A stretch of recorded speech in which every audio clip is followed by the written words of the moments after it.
Chakshurunmritam yena tasmai Shri Gurave Namaha. Nandavishtam Savitam yena Bhutale Swayam Rupa Kadamaya Dadati Svapadantikam Vanchakalpatarubhyascha Kripa Sindhu Vaevacha Patitanam Pavanebhyo Vaishnavebhyo Namo Namaha. Sri Krishna Chaitanya Prabhu Nityananda Shri Advaita Gadadhar Shivasari Gaura Bhaktavinda. Hare Krishna Krishna Krishna Hare Hare Hare Rama Rama Rama Hare Hare.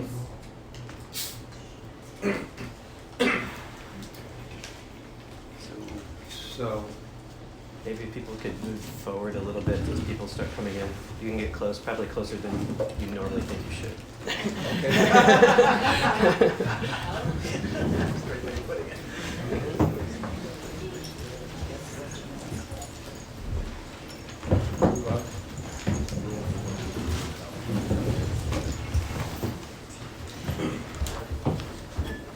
So,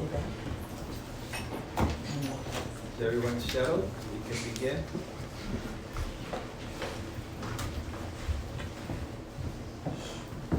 I'd like to introduce our guest, Simon Haas. It seems many of you know him because you're in study groups, some of you with his books. So I'm going to explain how this program happened. And it started one day. I was in the Bhakti Center, and I was coming from the 6th floor. Some of you may be familiar there, where I was staying. And as you come down to the 5th floor, there's a door that basically opens right next to the steps. That's one of their seminar halls. And it was right before one of their community groups. And then Betty came to me, because we have this nice relationship, and she started talking about this book, about Simon Haas, and how finally she's understood her relationship with Krishna. And finally she's, and in my mind I'm going, Simon Haas? I mean, this is like Prabhupada and Lucas, Prabhupada disciples were trying so hard. Like Betty is Simon Haas. Who is Simon Haas? So I just like trying to figure it out, this, all of a sudden she understands her relationship with Krishna. So I went back, and then of course we have, Google and things like that. So I look at Simon Haas, and who is Simon Haas? And I started going down and I see all these devotees that, on, the threads. Congratulations on your new book and this. And I'm just trying to figure out who is Simon Haas. And then I see this one person that kind of I knew him. And then I figured out, okay. And then I realized that this is Sundar Gopal, but this is Shalagram. And that he was with me in Vrindavan. Not only was with me in Vrindavan, but he told me that he stayed in my room for a year.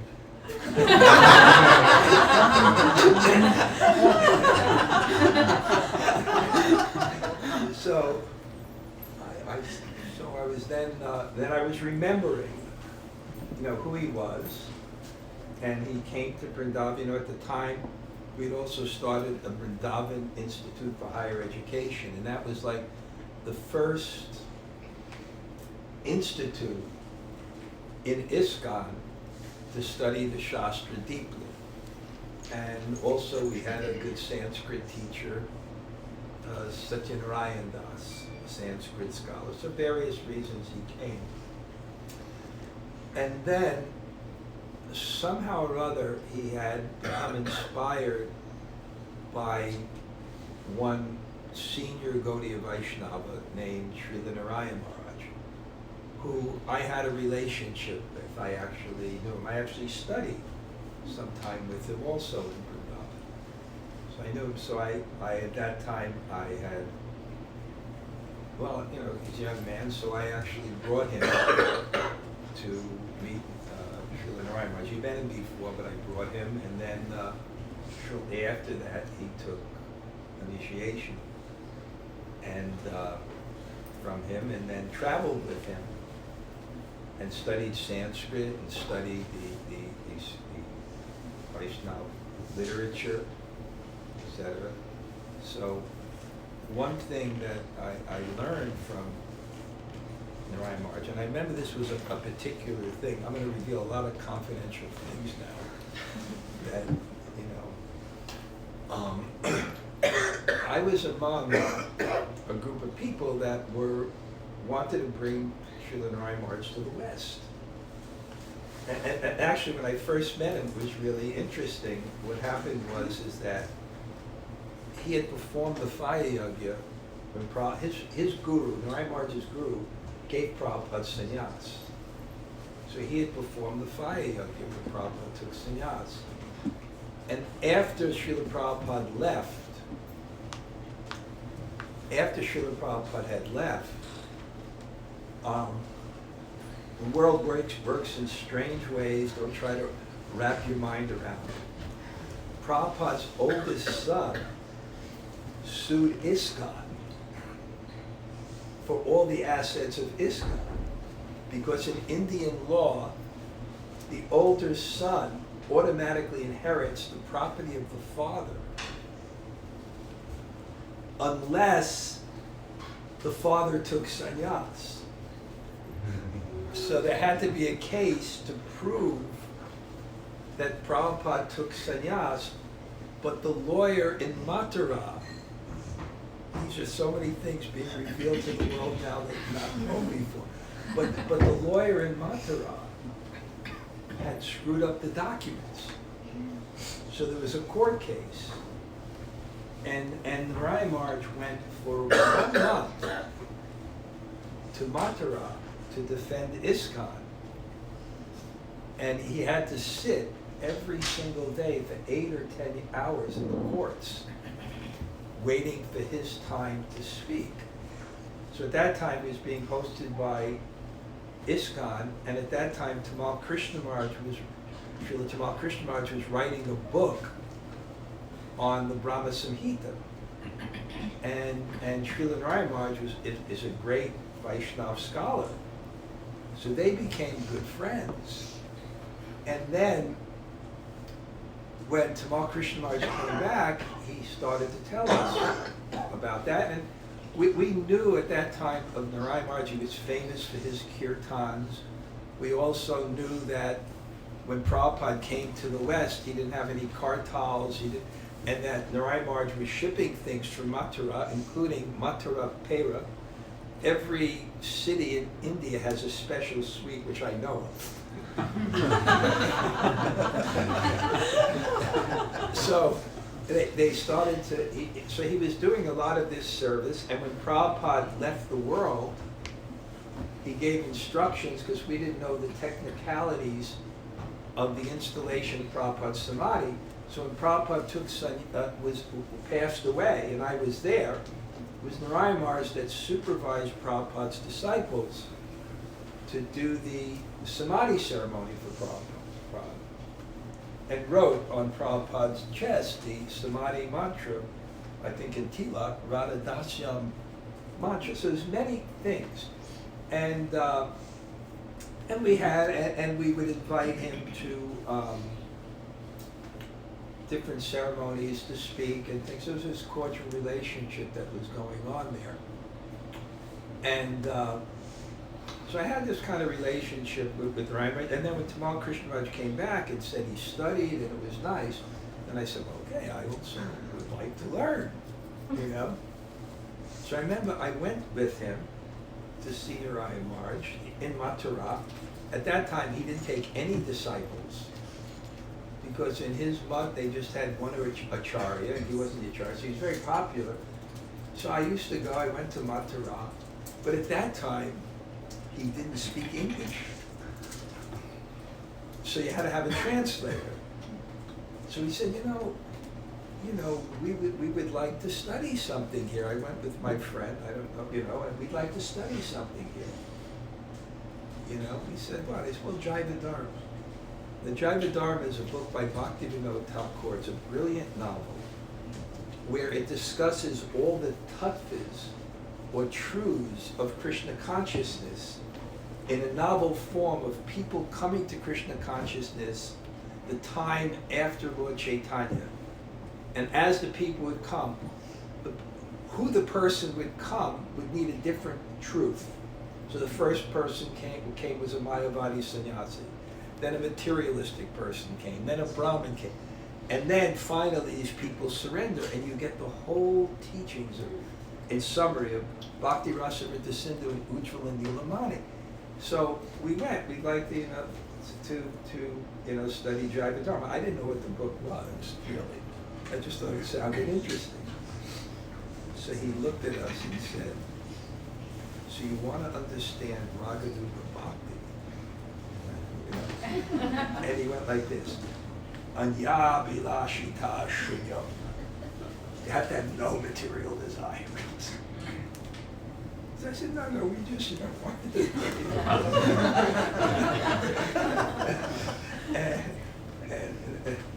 But he said, I will teach you Dhanurdhara. I was with my friend who's an educator, if you teach me English. It's kind of, he knew English, but he wasn't in practice. So that was the deal, and we used to come, and a lot of important instructions in my life, significant things actually came. I remember I was going to take sannyas, and I was half mad, 31 years old, and I'm going to become this lifelong celibate, we did crazy things. But then I was supposed to take sannyas, but at that time in ISKCON, it was called the Acharya system. You had to take, not from who you were inspired by, but who is the person who is the head of that particular area. But there was a problem. The person who was in charge of my particular area was a wonderful person and a great manager, but he wasn't a real good renunciate. Even though he was a sannyasi, he wasn't at all a renunciate.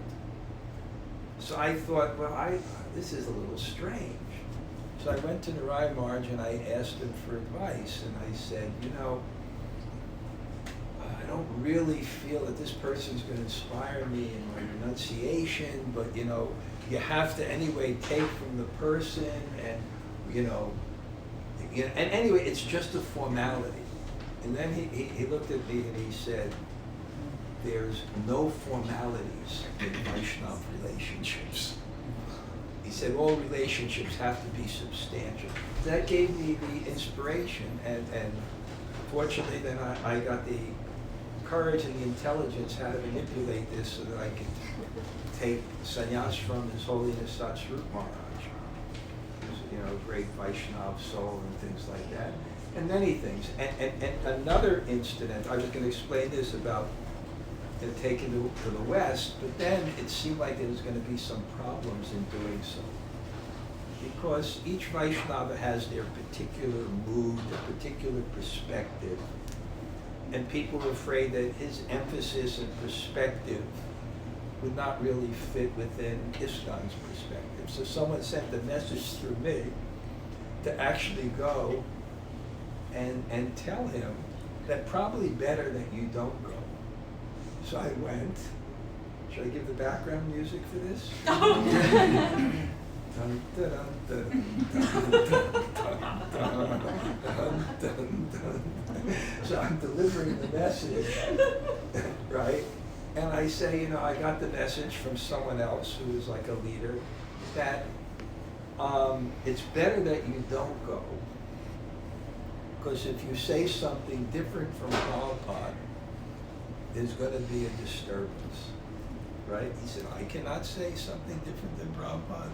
How can I say something different than Prabhupada? With a line from Bhakti Siddhanta, he said, but if they think that way, better I should not go. He said, because Vaishnav is one who promotes faith in Guru. And you know, I felt, I'm going to say honestly, like my fortune of growing up in India in Krishna consciousness for like 40 years and meeting people from this generation and the culture and wisdom they have and these type of things which stuck in my heart and you know, I just followed for the rest of my life. Vaishnav is one who promotes faith in Guru. You may like, you may not, but, and things like that, and I can think of many, or there's no formalities in Vaishnav. And I remember another one he said to me, in another particular instance, also I was to be the deliverer from Narayan Maharaj to news to someone else, right? And he said, tell this person, it was also leadership, he said, tell this person, when a Vaishnava makes a mistake or something, when a Vaishnava asks for forgiveness or something like that, it's all gone. And he went with his hand like this, it's gone. And then for the rest of my life, just from these powerful instructions, I followed as Shastra, to never consider a Vaishnav's past. Even if I was in conflict with them, even if I can get them back, even if I can get an advantage, because I understood when it comes, Acharya Purusho Veda, when things come from great teachers and acharyas and from Prabhupada and Prabhupada's followers. I was just with Prema's guru yesterday, Narayan's, Srila Narayan Maharaj, and just sitting there, Srila Naranjan Swami, yeah, it's the same thing. Srila Naranjan Swami, and just going to a soul of that caliber, and basically whatever he told me, I went to consult him. Whatever he told me, I just, you know, one time he told, Srila Naranjan told me I was in a real heavy crisis, like a real heavy crisis. And he gave me the instruction. He said, if you tolerate, there'll be a fruit at the end. And that gave me the strength and courage, because he said it from realization, from someone who actually lived that and saw it. So that gave me the courage and things to tolerate so many things and understand that if you just tolerate and move forward, there's always a fruit at the end. So I gave my introduction, and Simon is, you know, I'm here often, he's not here, he'll be here once. And I began to read one of his books, and I have to say it's brilliant. I just want to give, you know, phone. Down the side of What? the couch. It's on the side of the couch. Down the side of the pillow. There you go. Computer.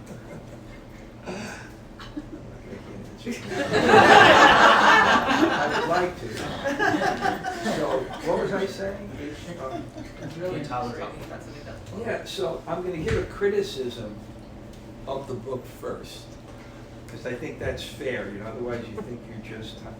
The criticism of the book is, each sentence is so profound and has so much information that it's hard to read through the book. It's just so many good things in that book, and it's just an amazing book. So what I'd actually like to do is ask him to just speak, you know, on one of the books, or summarize the book, or summarize some point, what his inspiration is. And I think one good thing is about realization is you can communicate. And one thing about communication is you're able to express it to your audience, and you're also able to put it in any size you want. So it's a lot to speak about, but I'd like you to just share about the book. This is a great audience. They're very inquisitive, and then we can have questions and afterwards discussions. Okay?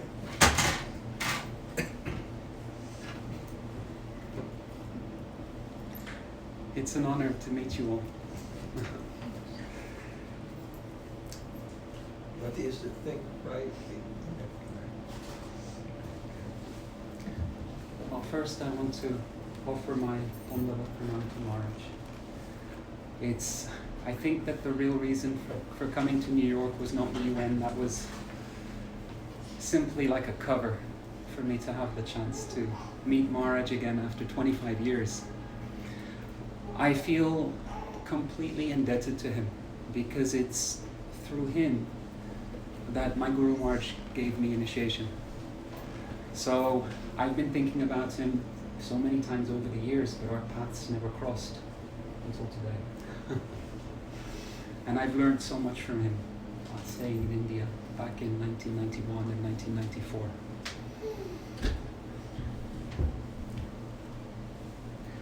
I would like to say first something about these two particular books. I honestly actually don't consider them to be my books.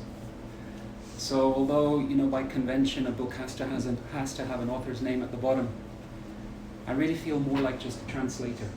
These are teachings from our great lineage of acharyas. And the purpose of these two books has been to create a cultural translation and make it easily accessible to contemporary readers and audiences.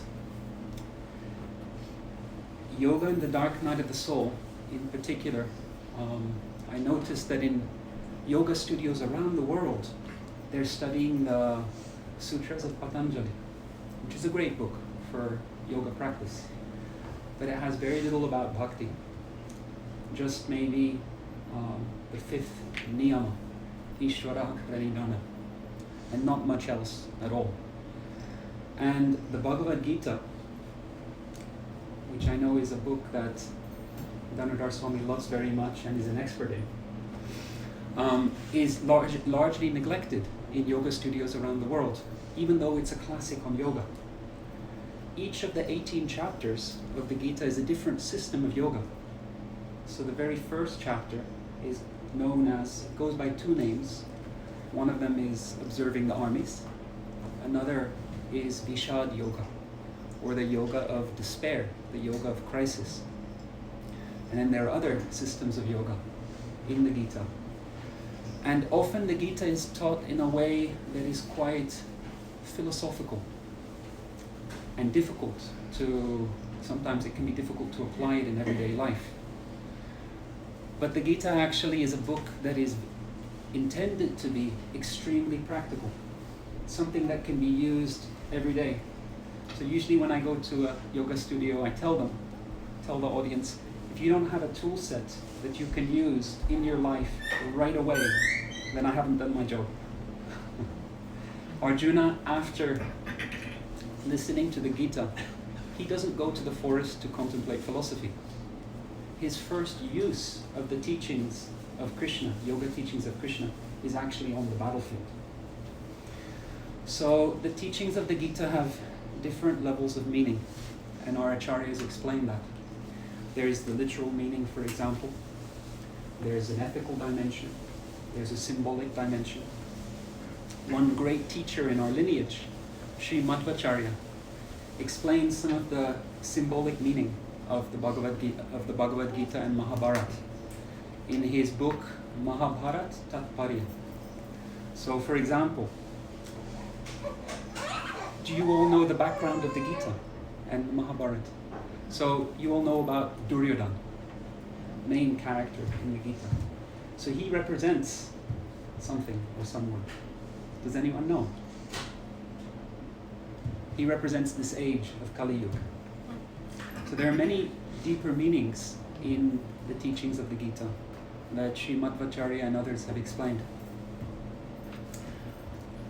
Madhvacharya's view is that the Pandava who has the dearest relationship with Krishna is Bhima. Which is very interesting because Madhvacharya is a manifestation of Vayu and Bhima is a manifestation of Vayu. So Madhvacharya is thinking, I have the closest relationship. So the Bhagavad Gita is a conversation that happens in a most surprising location. Most of the teachings of ancient India the setting is like a beautiful forest, the bank of a river or the bank of a lake. But the Bhagavad Gita is in the middle of a battlefield between two armies. It's like striking. There's no sacred text like it, actually. So the battlefield is known as Kurukshetra. Kshetra means field, and Kuru comes from the verbal root kri, which refers to action. So the symbolic meaning is that Kurukshetra is the field of action. So we're actually all on the field of action. Where does action take place? There's only one place in the entire universe that action takes place.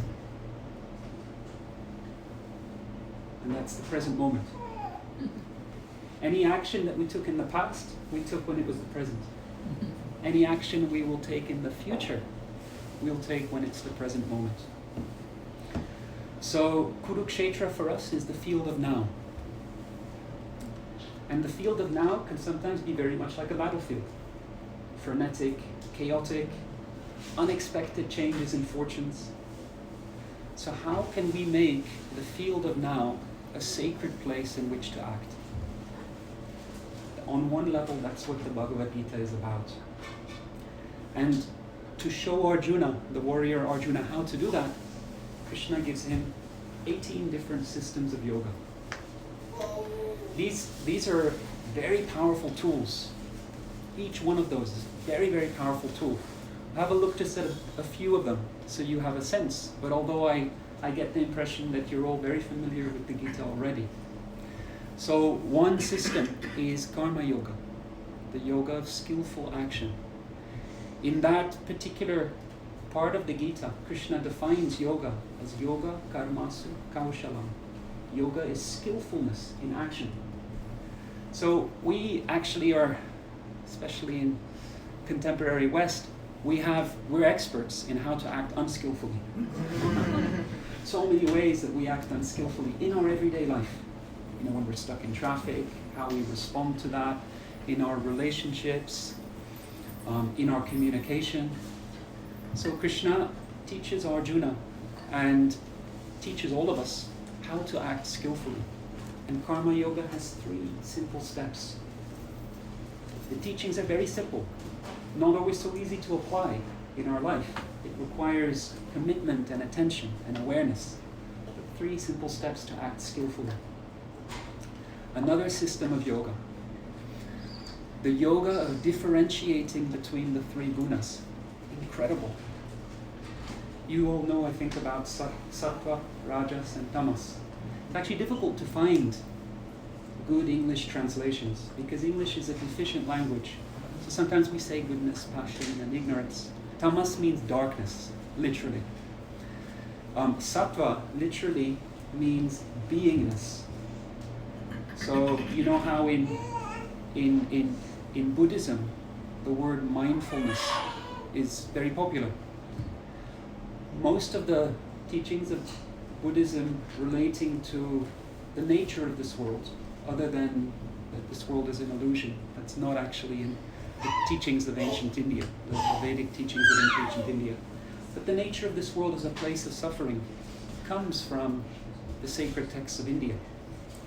And mindfulness, the closest to mindfulness, is sattva. Sattva means beingness.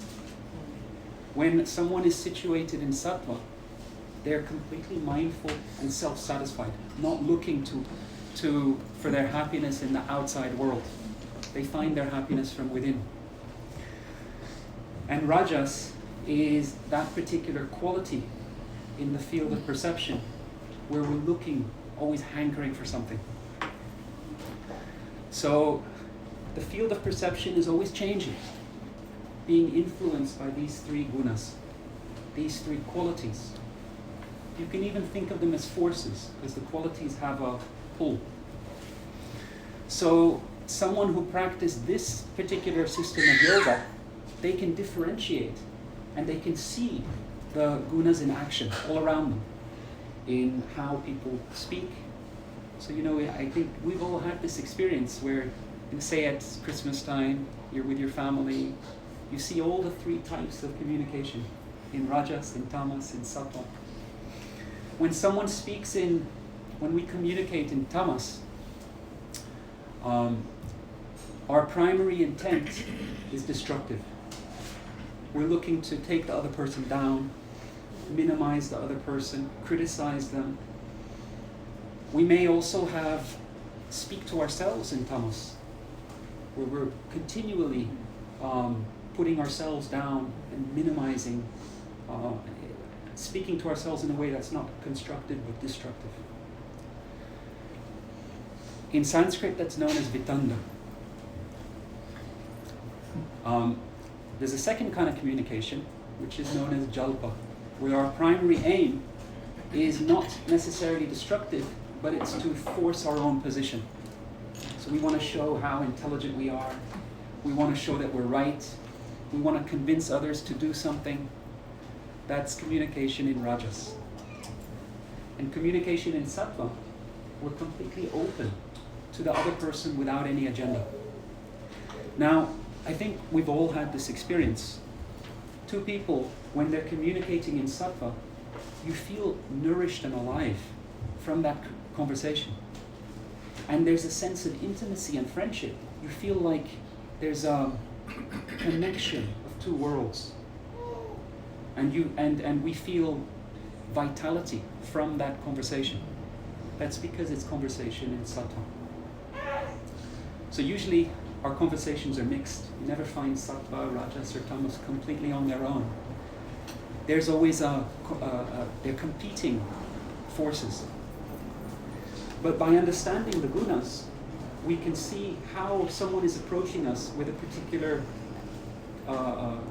communication. We recognize immediately what's happening, and you can redirect it, or you can change the energy of that, or not be influenced by it.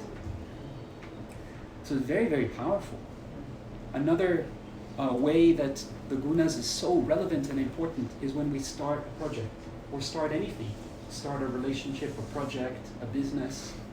If we start something in tamas or in rajas, that quality will be carried throughout our efforts, and the results will be accordingly. So the results of tamas is destructiveness. The results of rajas are mixed.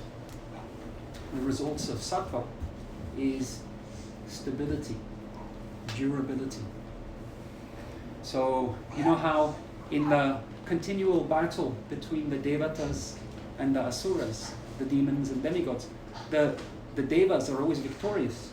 That's because one reason is that they take shelter of Vishnu, but they they know how to use the quality of sattva in their favor, and sattva has that stability and durability.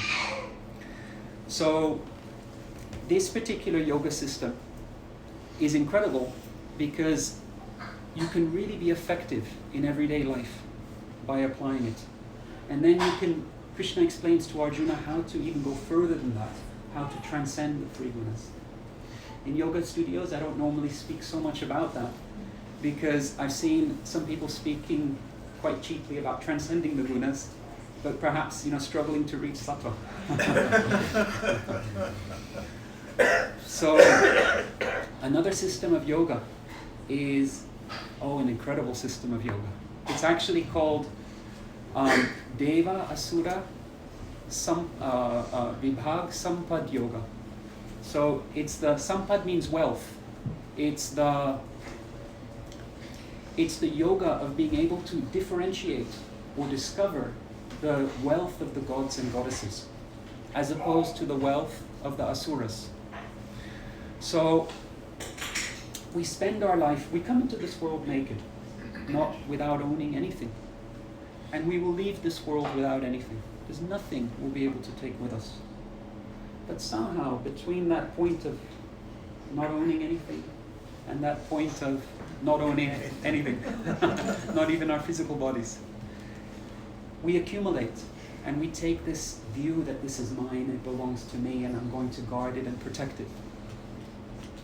And we accumulate, especially in our society, in the Western world, which has become globalized now. So, in this particular system of yoga, we look very carefully at what it is we're accumulating. And we try to accumulate the wealth of the gods and goddesses. Beautiful qualities, incredible qualities like humility, compassion, service to others. It reminds me of one passage in the Gita, which is really quite striking. Arjuna asks Krishna, he wants to know what is knowledge. So Krishna begins to explain. But rather than explain knowledge in the way we might expect, knowledge is what you learn from someone or from reading a book and you memorize it, Krishna gives a list of qualities, starting with humility, compassion, kindness. And then Krishna says, this is knowledge. All else is the absence of knowledge. So we can know so many things. We can quote verses from Shastra. We can even speak well, eloquently. But if we haven't embodied these teachings in our own behavior, in our own life, we actually don't know anything.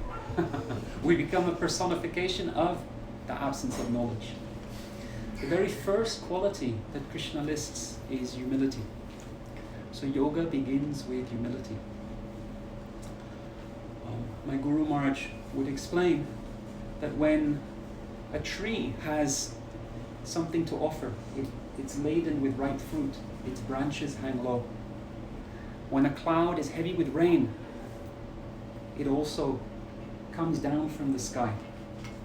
I don't know if you've seen grains of rice. When they're ripe, they bend over. When we're the smallest of the small, we can have a space in our heart for the whole world. So yoga begins with humility. And someone who is interested in these qualities, they're practicing treasure hunt yoga. The yoga of the wealth of the gods and goddesses. So if you know that there's treasure, the first step is to find out where it's located. So this system of yoga shows you. And then of course, many other systems of yoga. Most important and hidden in the center is bhakti yoga, the yoga of devotion, the yoga of sacred love. So in the West, when you have a book, you put the most confidential things at the end, like the ultimate teaching, you put it at the end.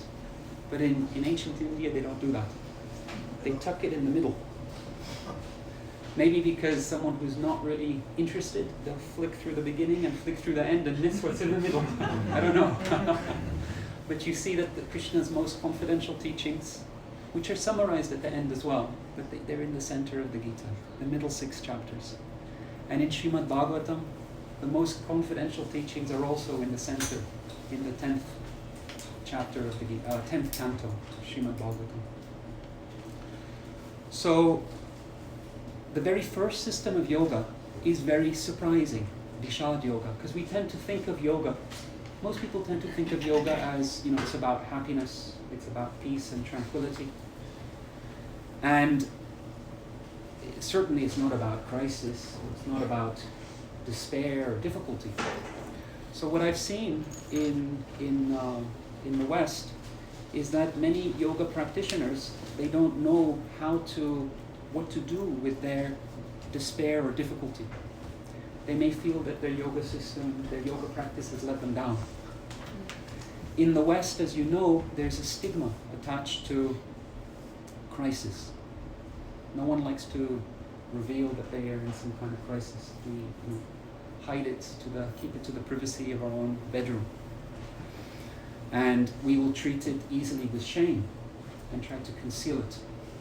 But in ancient India, crisis was not viewed in that way.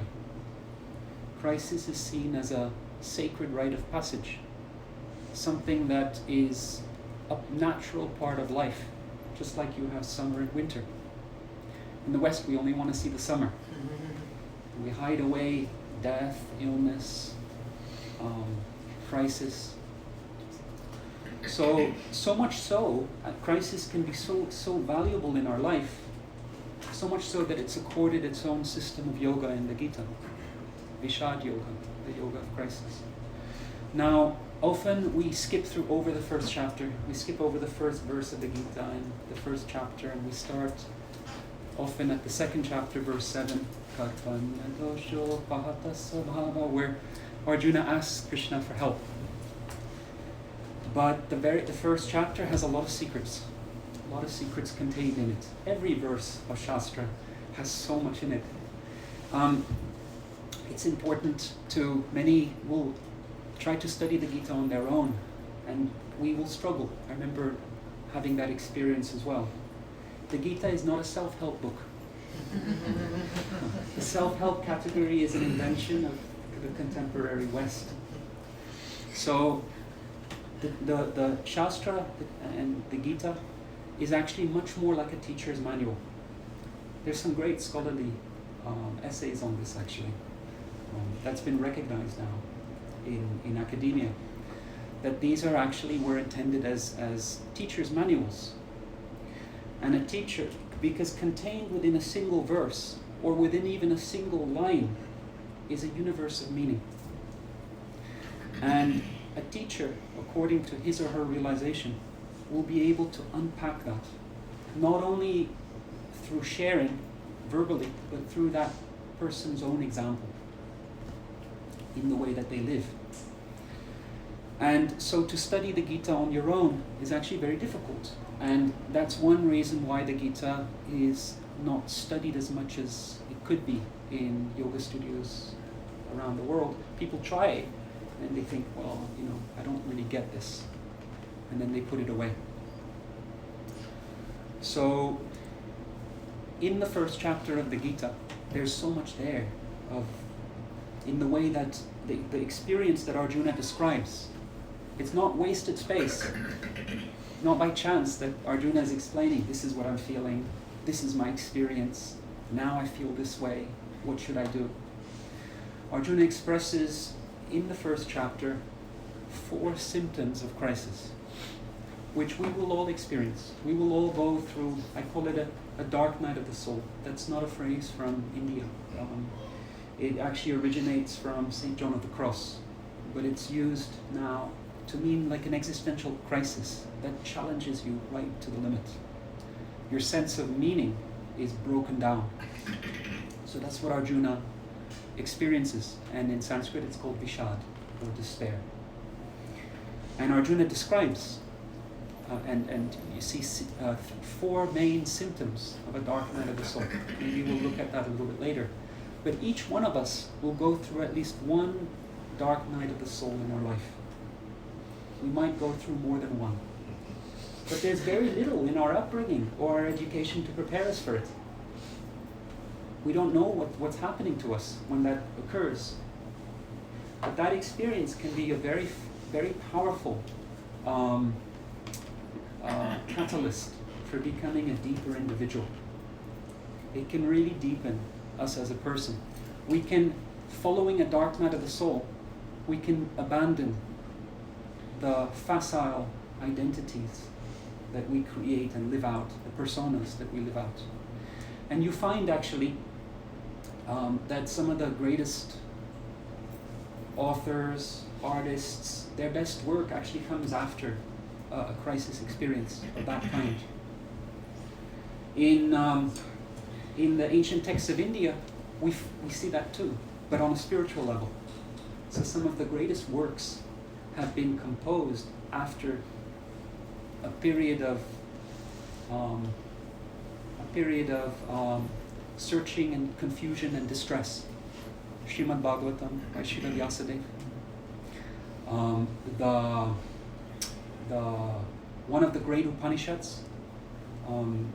There's a section by Sanat Kumar that happens after an episode like that. So you actually have a series of teachers who learned, who produced their most magnificent spiritual text after an experience of what is similar to a dark night of the soul, but of course on a different level, because these are pure Vaishnavas. So you have, for example, Sanat Kumar, and then Srila Vyasadeva. Valmiki also composed the Ramayana after experiencing the profound pain that was inflicted on a crane that's now extinct in India, but a beautiful crane with a red coloring on its head that a hunter had killed, and seeing the anguish of that poor creature, and also the female crane that was moving around it.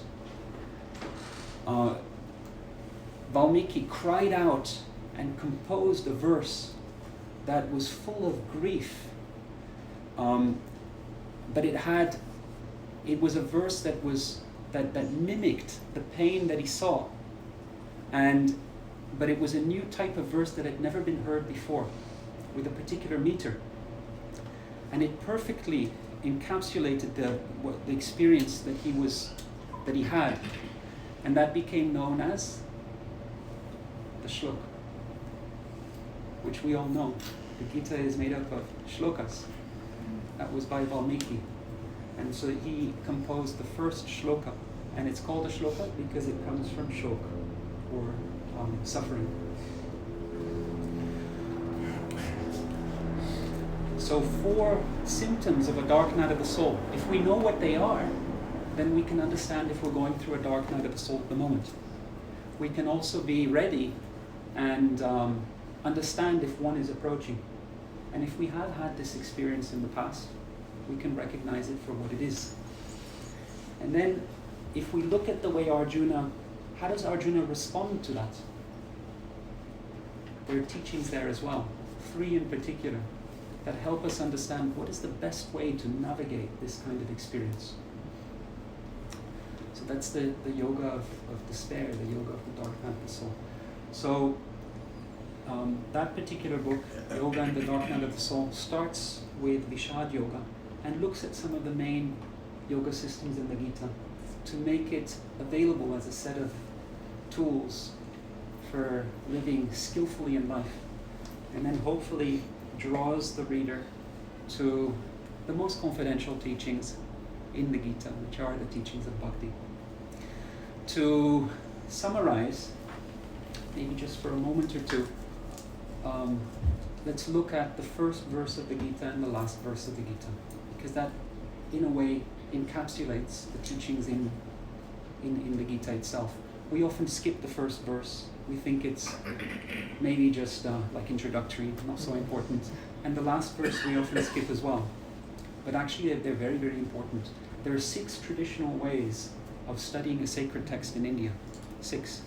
And one of them is to look at the first verse and look at the last verse and understand them together. So the first verse, as you know, is spoken by a blind king. What's his name? Dhritarashtra. So Dhritarashtra, the name Dhritarashtra, it has a few different meanings, but one of them is one who seizes the lands of another. Yeah. So the Gita starts off with the mindset of grasping. And the first verse is so important because it expresses the dominant way in which we approach life. Dhritarashtra uvacha dharma kshetre kurukshetre samaveta yuyutsavaha mamaka bandavaschaiva kim makurvata sanjaya. So Dhritarashtra is saying his minister Sanjay has just come back from the battlefield, and he's asking, my sons and the sons of Pandu, I know that they went to Kurukshetra with the intent to fight, What happened? What happened? Oh, there's so much in this verse. So, if you know the background of the Mahabharata, Pandu, the father of the Pandavas, the brother of Dhritarashtra, passed away when the Pandavas were just young boys. So they were fatherless. And they went to Hastinapur, which is where Dhritarashtra is at when he utters this verse. And they saw Dhritarashtra as their own father. They would address him as a father. So there's actually no difference, really, between the Kauravas and the Pandavas. They are all descendants of Kuru. They are now all assembled at Kurukshetra, the field of Kuru. And they are all, they're brothers. In Indian tradition, you may know, they say cousin brother, which, you want, what is it? Is it cousin or brother? But they see cousins as brothers. They don't see them as in the way that we do. So these brothers grew up together with the same father. But Dhritarashtra is thinking, my sons and the sons of Pandu. He's making divisions. And his words, if you look at the Sanskrit, you can feel the fear in his words, the illusory ego and the attachment. So that's what that first verse represents.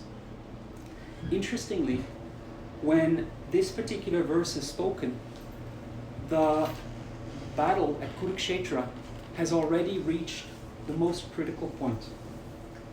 Bhishma has already fallen.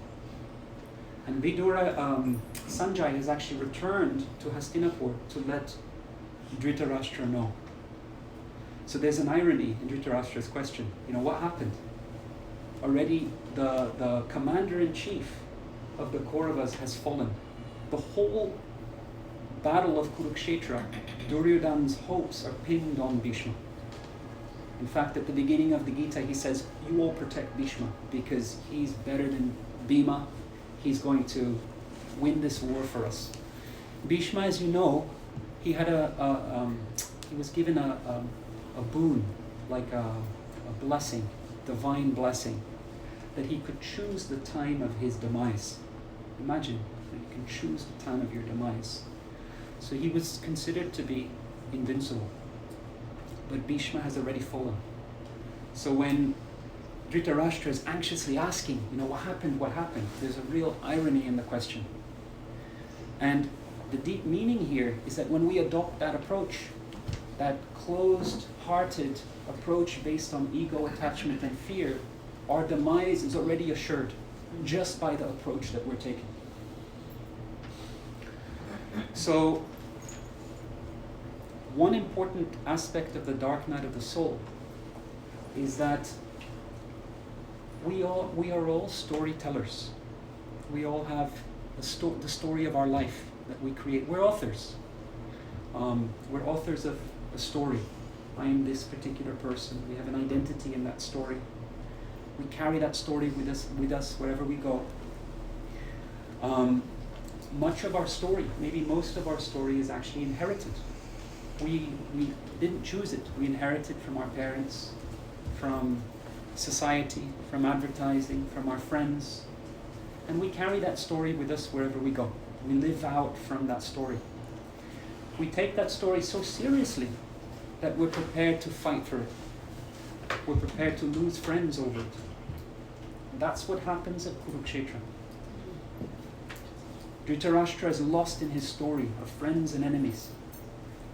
And because that's the dominant way in which we approach life, the Gita begins with that. And in fact, because we, the Atma, are so much greater than the limiting small stories of human life, those stories cannot accommodate us. So at some point, circumstances cause that story to rupture. And when that happens, we're cast into meaninglessness. And we suffer a crisis of existence, an existential crisis. So that's what happens to Arjuna. Although Arjuna is a pure Vaishnav, he does this for our benefit, so we can understand the dark night of the soul. he's thinking, if you look at the Mahabharata, before the Gita he's boasting how he's going to defeat all of the Kauravas, he's ready for this. And then he asks Krishna, please take my chariot between the two armies. And there on both sides, who does he see? His best friends, his uncles, his grandparents, his revered teachers, his nephews, his children. And that acts as a trigger for his dark night of the soul. And he doesn't see the meaning anymore. And he says, I don't see the meaning of victory. There's no happiness. I don't see how there's no meaning in this anymore. So he says to Krishna, maybe the best thing to do is to just, quietly leave the battlefield. So that's one of the symptoms of a dark night of the soul. One of the symptoms is we want to withdraw from life. We don't want to be seen. We don't want to engage with life. Krishna actually says you cannot disengage from life. No one can stop acting, not even for a moment. Even the decision not to act is a type of action. And we all know that. Sometimes not to do something can have greater consequences than doing something. So another way that we, sometimes in a dark night of the soul, that desire or instinct to withdraw from life can become so strong that it manifests as a desire to take our own life. Arjuna expresses that as well. He says maybe better is if I just rush into the battlefield without any weapons. Let the Kauravas take me down without resisting. So that's another symptom of a dark night of the soul, is suffering associated with time. We'll have a look at just two. Suffering associated with time. So, what is that? Fear, lamentation, and confusion. Fear is suffering associated with the future. Lamentation is suffering associated with the past. And confusion is suffering associated with the present. We all experience those as background conditions in life. But in a dark night of the soul, I don't know if you've experienced, it becomes so intense that it feels unbearable. So Arjuna, he expresses that. He's lamenting the past. He's fearful of what's going to happen. He's not fearful of fighting, because he's a Kshatriya, but he's fearful of what lies in the future if he fights this war. And then he expresses his confusion. Karpanya dosho pahata svabhava prichami tvam dharma samudacheta. I thought I knew about dharma. I thought I knew what I should do and not do, but I feel completely confused. I don't know what to do and what not to do, even though I've been speaking so long, because he's been getting all these arguments. He then says, actually, I don't know what I'm doing. Please help me.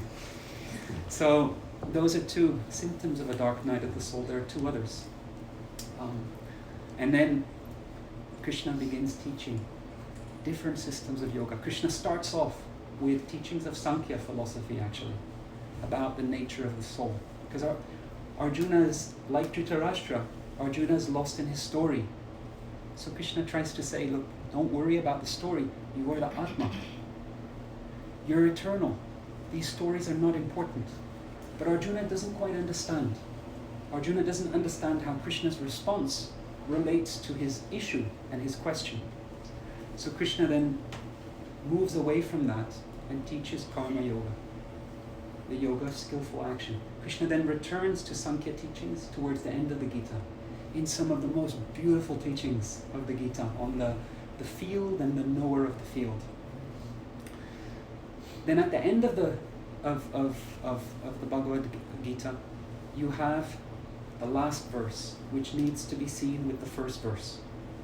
The last verse is the Phala Shruti, the verse that tells you the results that the Gita can offer you.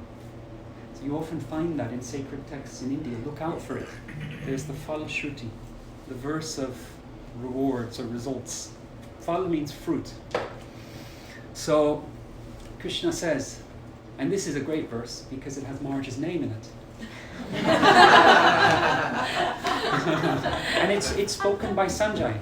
So the first verse is Dhritarashtra asking Sanjay.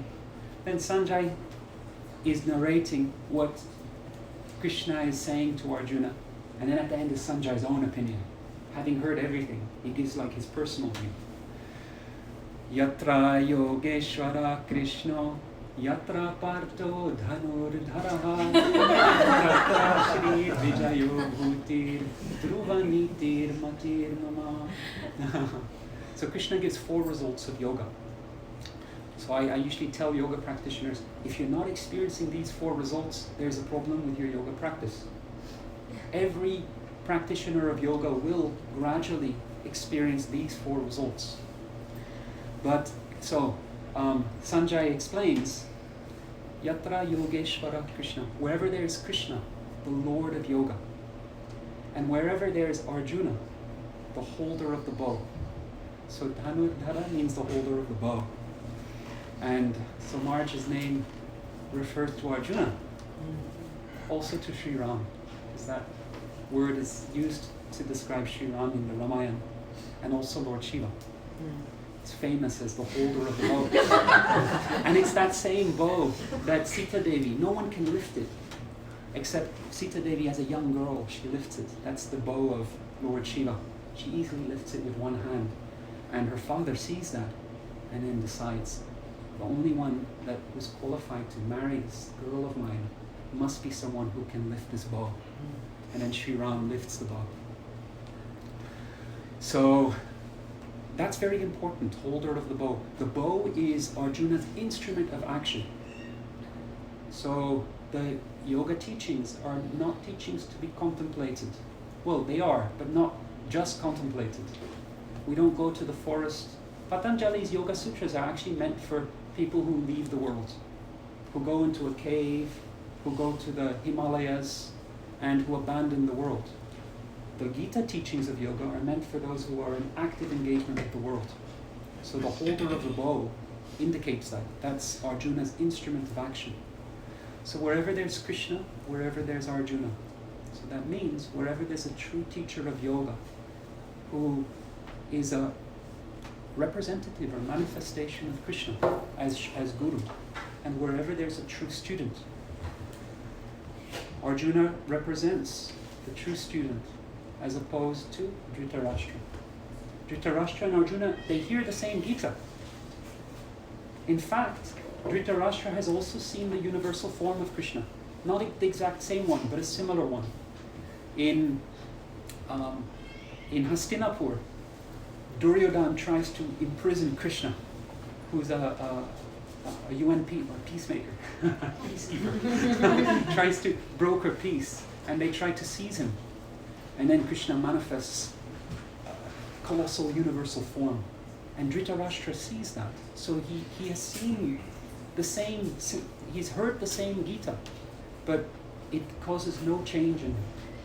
Actually, Dhritarashtra himself articulates that. In one place in the Mahabharata, he says, I always know what is in accord with Dharma and what is against Dharma. I know, but I'm not able to follow it. So, wherever there's a true teacher of yoga and wherever there's a true student of yoga, you have 4 results. The first one is Shri. Shri means good fortune. The second is Yatra Shri Yogeshwara Krishna Yatra Parto Dhanurdhara Tatra Shri Vijayo. Unusual triumph. So, very important. Jai means triumph. Vijay means unusual, vishesh jai, unusual triumph. So that means not a small triumph within our own small human story. This is a triumph over our story. Vijay. Bhuti means strength.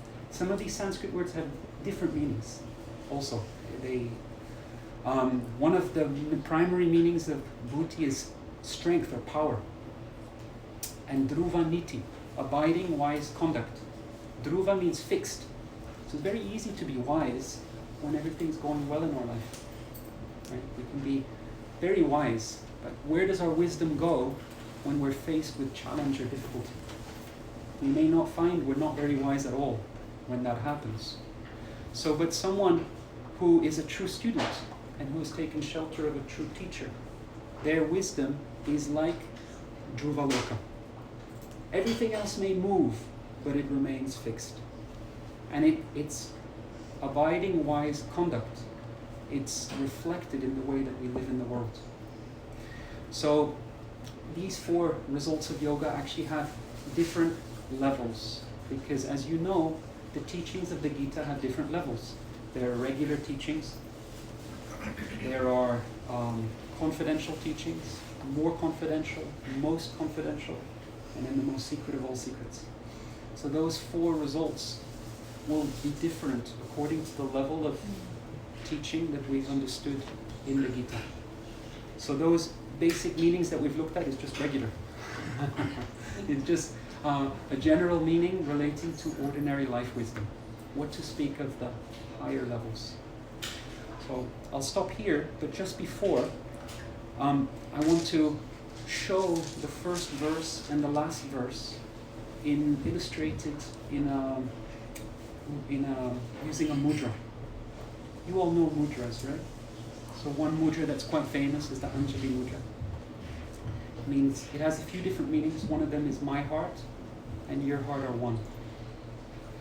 So we'll just have a quick look at the first verse and the last verse as a mudra. So I have here some semi-precious gems, gemstones.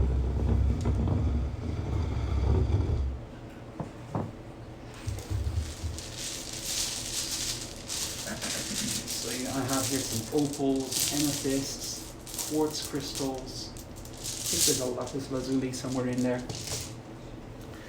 Now, there are basically 2 approaches to life. And this is so important because it can completely change the way that we act in this world and think in this world. One approach is the approach of Dhritarashtra. So I'm going to demonstrate that with a simple mudra. Basically like this. If this mudra could speak, what would it say? It would say, Leave me alone. it would say, I'm going to take as much as I can. And I'm going to hold on to it very tightly. This is mine. Because if I don't hold on to it tightly, it will fall from my grasp, or someone will take it from me. So it's a mudra of illusory ego, attachment, and fear. There's a problem with this way of approaching life. Because one of the names of Krishna is Vishvatma, the soul of the universe. So if the soul of the universe, Krishna wants to give us more, we're not actually in a position to accept it. Our hands are tightly closed. Fortunately, there's a different approach.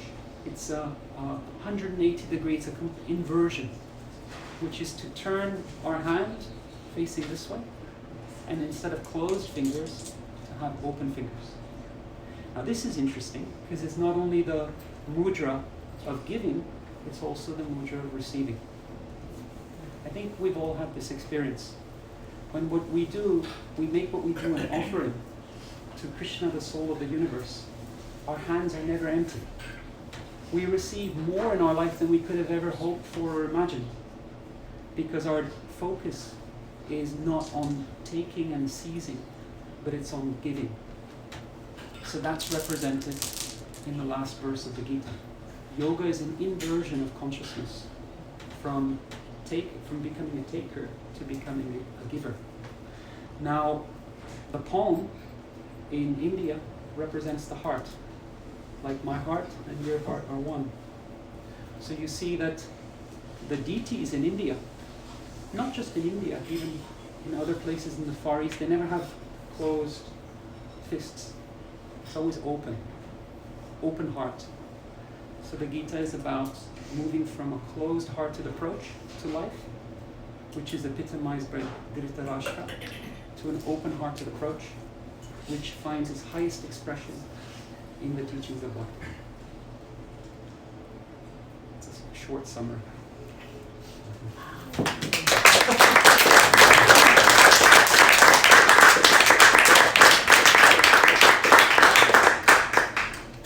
So Wow.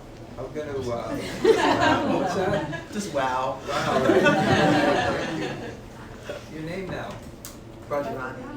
Raja? Brajarani. Rajarani, wow. Congratulations, wonderful. Wow. It was great. You know, you can hear all day. It's so stimulating. I just thought, don't worry about the story, worry about the Atma. That's like an aphorism or a sutra that can be expanded unlimitedly. I just add this quote I got from Rumi. That's kind of like something that can be applied to Prasad Yoga, is when God is digging a ditch to throw you in, he's actually making a well to quench your thirst.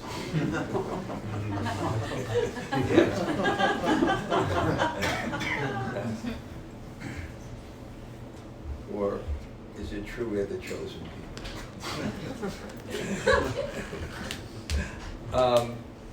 The other thing I'll just mention, then I'm going to ask some questions, is I just wrote an article. My last article was about the first and last verse and their connection in a different way. And I said, well, I never heard this before, right? And then Gail wrote me, well, it's right there in the first paragraph of Prabhupada's purport, when he connects the first and the last verse, but not in the exact way I did it. I had a little bit of a different take, but I love this. I put it as the vision of a materialist and a spiritualist. Because the first verse is, he has the vision of his armies and the superior power. And the last verse is the vision of the spiritualist. It's not the armies and the power, it's the righteousness that leads to victory. So I had that connection. And I'm just going to ask you, just one question. We can also, I have many questions, but answer it. Unfortunately, I just began to read the book, so I was reading the book of Dharma. That's good. And then in it, you had this brilliant connection between parts of speech, domains of experience, and Dharma, And you were talking about, communicating to people, in a cultural language, right? And it seems, I have a little experiences, as you get into Krishna consciousness, do your service, applying your intelligence to Krishna consciousness, all kinds of things become connected, So I'm just wondering, is these kind of things, like this connection, I'll try to find what pages I'm reading, parts of space, domains, and these four things, right? The way they're categorized, was it something you read or in some commentary? Or is it something that was there and then you translated it into something more modern? So Maharaj is referring to the Book of Dharma, which is based on Srimad Bhagavatam, where there's an explanation of how the Dharma manifests when four principles are put into action: truth, purity, non-violence. Actually, Srimad Bhagavatam says daya, which is compassion. But I've used non-violence there in order to make it accessible to the yoga community, and it fits perfectly with the yamas and niyamas. And I mentioned that in a footnote. And then tapas, which I've used the English word discipline for. People don't understand austerity so easily. And there are elements of tapas that we do every day, even though we may not practice austerities in the way that, like ritual austerities, which is sometimes how tapas is also understood. So in the Gita, Krishna explains tapas very much as discipline. So for readers to connect with that, I've used that English word. So four principles: truth, purity, non-violence, and discipline. When those are brought into action simultaneously, then Dharma manifests in our life. Now, dharma is a word in Sanskrit that's used in different ways. So you may have come across as dharma meaning one's purpose. That's actually swadharma. The Sanskrit word is swadharma, like one's own dharma, one's own purpose. But the more common use of the word dharma is when our thoughts, words, and actions are of such quality that the universe supports us or sustains our efforts. So the Mahabharata and other texts of India speak a lot about dharma in that way. It comes from the Sanskrit dri, which means to uphold or to sustain. When we invoke dharma in our life, incredible things happen. And you see the application whenever we apply truth, purity, nonviolence, and discipline in our life. The whole quality of what we're doing is at a different level. So, to work on this particular book, I studied commentaries of numerous Vaishnavacharyas, in particular 12 Vaishnavacharyas on those verses of Srimad Bhagavatam. But they don't explain the domains. That was inspired by some other verses from the Mahabharata, where it explains that the universality of dharma, how the principles of dharma reach out into every aspect of life. And dharma is the universal balance. So in the study of languages that I have been doing over many years, I'm aware that language encapsulates almost everything. It struggles with spiritual experiences. And some mystical experiences are also very difficult. But even so, that's when the poets or the rishis use poetry to somehow reach out and at least point in that direction. So for example, in the Upanishads, the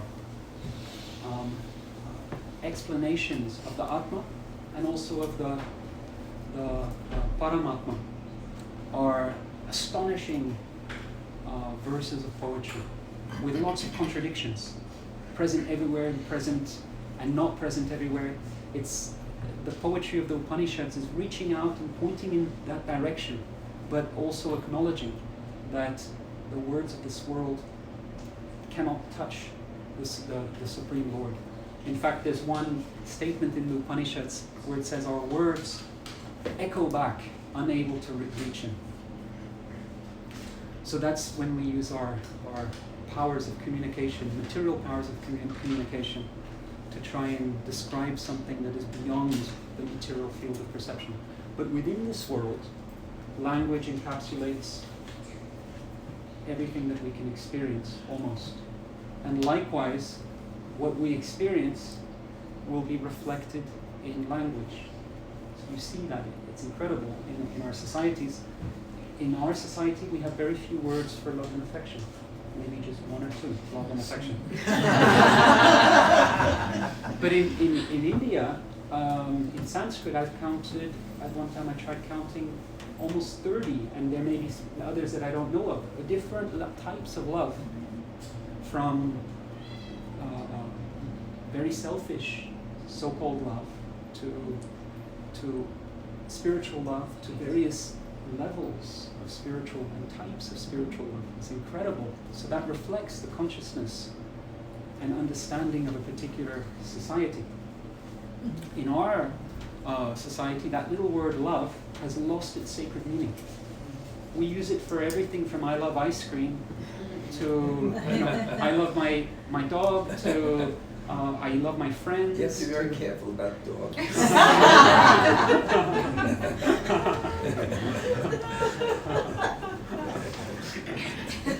So even the ancient Greeks, they had 6 different words for different types of love. We only have 1 or 2. We have lots of words for coffee. Frappuccino, cappuccino, That's where our focus is. So language reflects the society, and so because of the statements in Shastra that speak about the universal application of Dharma in all domains, then I saw that language reflects that perfectly. In all languages, there are ways of describing four things: doing, being, relating, and differentiating. In English and other languages, we have the parts of speech, which are like the basic units of language. They're the building blocks of language. If you take any word in the whole of the English language, it'll fall into one of these 6 categories, the 6 parts of speech. So nouns, pronouns, adjectives, and each of those go in pairs into these 4 domains. So verbs are doing words. Exclamations are also doing words. It's like an inner exclamation, where your heart is doing something. Nouns, things, they're in the category of being, of what is. Pronouns are words that we use to substitute nouns, like he, she, it, they. So they're also in the category of being. Differentiating, we have adjectives. So this is a stone. It's a pink stone. So it differentiates the pink stone from the blue stone. Adverbs are also words of differentiating. They describe different ways of doing things. So if you say, I ran quickly, quickly differentiates between the various types of running that I could do. And then you have words that are relationship words. So conjunctions and prepositions, they relate. So these stones are on the cloth. That's the relationship between the two of them. So you see here that language covers all of these 4 domains, and Dharma and its 4 principles cover them also. And the fit is just perfect. Yeah, he has, nouns, pronouns are being. So in the Dharma code, truth is the domain of being. So then you have adjectives and adverbs are differentiating, and that's in the realm of purity, that differentiates. Then you have prepositions and conjunctions, that's in relating, and that's nonviolence, domain of relating. And then you have verbs and interjections, doing, and that's in the discipline is in the domain of doing. So it's actually a perfect fit. So I think you answered my question.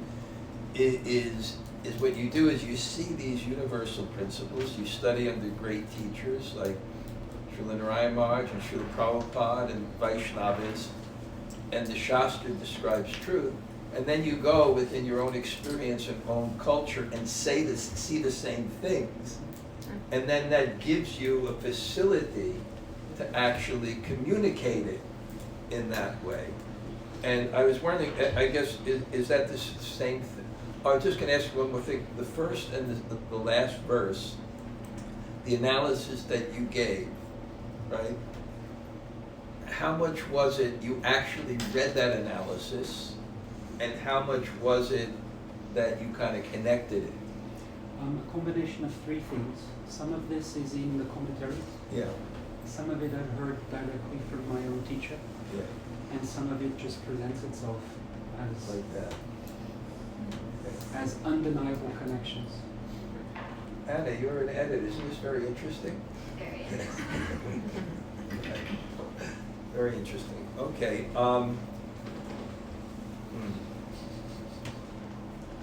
Well, I had some philosophical questions, but I'll just say one other thing about one time I was visiting Srila Narayana Maharaj, and you're like this, and it was the early morning, and it was about 9 o'clock in the morning, and he was writing, and he began to write. And usually he'd have this very deep bhajan of chanting Hare Krishna. And when I went in, he looked up and he said, I've been writing. He said, this is a very good Krishna Anushilana. And Krishna Anushilana, in the definition of of Bhakti by Rupa Goswami, it defines Bhakti, the primary and secondary characteristics. The primary characteristics,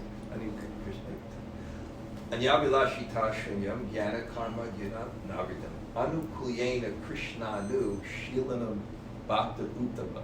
Your bhakti means Anukulyena, when you do activities to please Krishna, Krishnanu Shilanam, that actually follow Krishna's desire.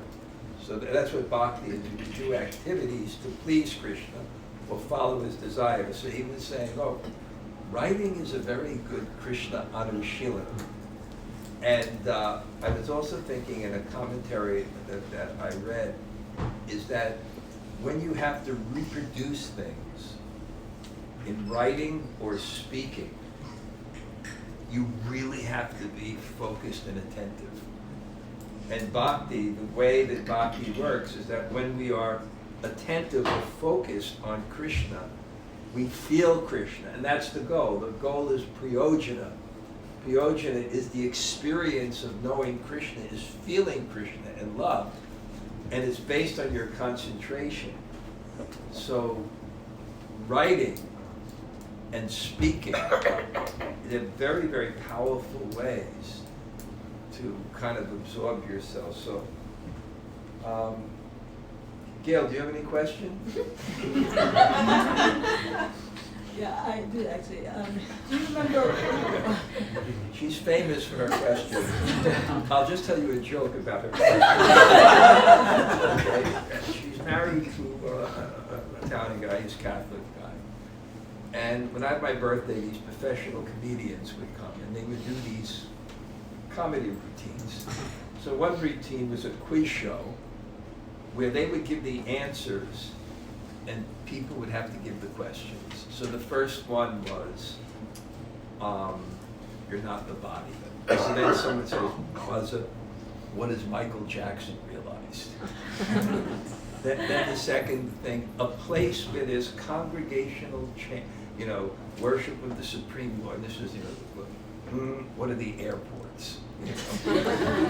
Then, this is also, guys, can you put up your hands there? The people with sleeves here, Kishori, see, nice mom. Al, So then they say, the answer was, markings of the body to mark that you're a devotee of Krishna.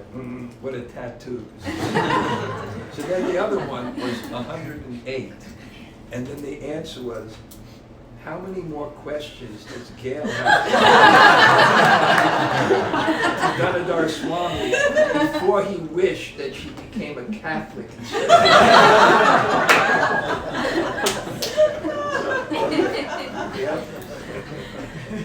I don't know if I wrote this down because I can't write and hear at the same time. But do you remember saying something like there's a 3-step process to applying knowledge? Maybe 3 steps of karma yoga.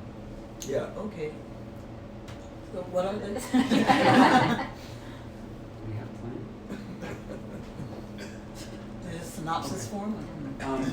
Well, the first is being true to one's nature. So that's an aspect of truth. And it's so important, and in the world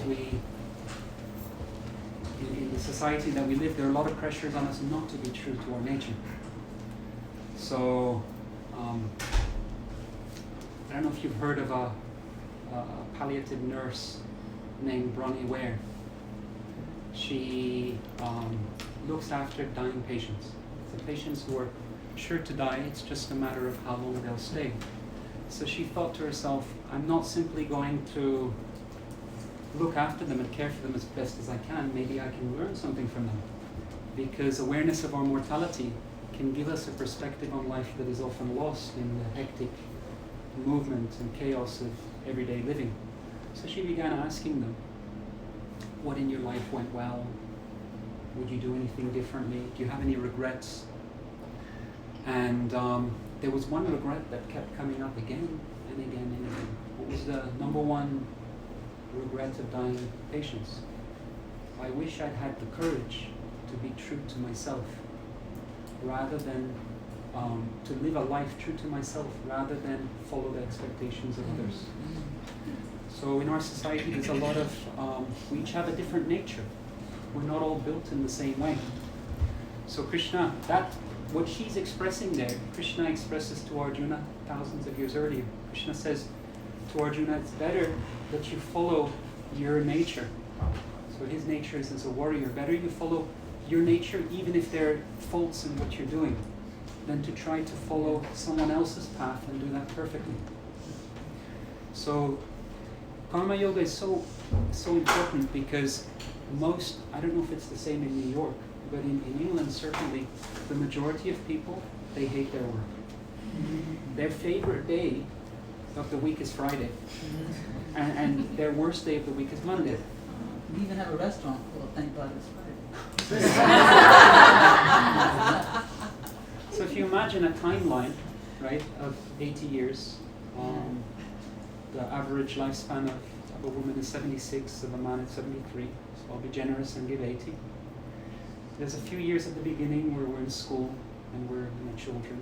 There's a few years when we're in retirement and we can do the things we didn't have time to do. So it's great being youthful. It's great having time to do the things you want to do. What about all that time in between? If most of us are living in a way where we're deeply unhappy at work, we're setting ourselves up to be deeply unhappy in the majority of our life. So karma yoga is a simple system of yoga that allows us to find fulfillment in the work that we do. The first step is to be true to our nature. The second step is to let go of the results, let go of the fruits. Now, when I first came across that, I was confused by it, because I know what it's like to give all your heart to something and be attached to the results. But how do you put all of your heart into something and let go of the fruits? Is it even possible? So that second step of karma yoga doesn't mean that you don't care. You care, but you put all of your heart into what you do. But then you realize that ultimately the results are not in your control. So Arjuna's the holder of the bow, Dhanurdhara. So use the analogy of a bow. If you're going to fire an arrow, you actually have to try and aim, and you have to do the effort of pulling the string, and you have to try your best. But once you release the arrow, what can you do? It's out of your control. So when we become attached to outcomes, it brings out all the unskillful ways of behaving. We become very controlling. We try to control situations and people. We become frustrated and angry if things don't go according to plan. I don't know if you know how they catch monkeys in India traditionally. They have like a bottle, a coconut or a bottle, where the monkey can put its hand in, but can't pull it out once they hold the fruit. So they attach that bottle to a wall or to a tree. A monk put a banana in it. A monkey comes in, puts his little hand in, grabs the fruit, and then tries to pull his hand out, but he can't. So by that stage, the monkey wants that banana. It's like decided, I'm going to have that one. It could probably find so many other bananas, free of charge, organic, but it wants that one. And it'll stay there trying for it until the person who captures it puts a bag over it. And they don't generally kill them. They just, when a town gets so many monkeys, they have to take some of them and put them in the forest a bit further away. So, and then it's captured. So we think the monkey is silly, but in everyday life, we're actually quite similar to the monkey. We have our things that we want, and we're so attached to them. So the second principle, the second step of karma yoga is to give up monkey mentality. And the third one is to make what we do an offering. So when we make something an offering, in the bhakti tradition, we of course make that an offering to the soul of the universe, Krishna.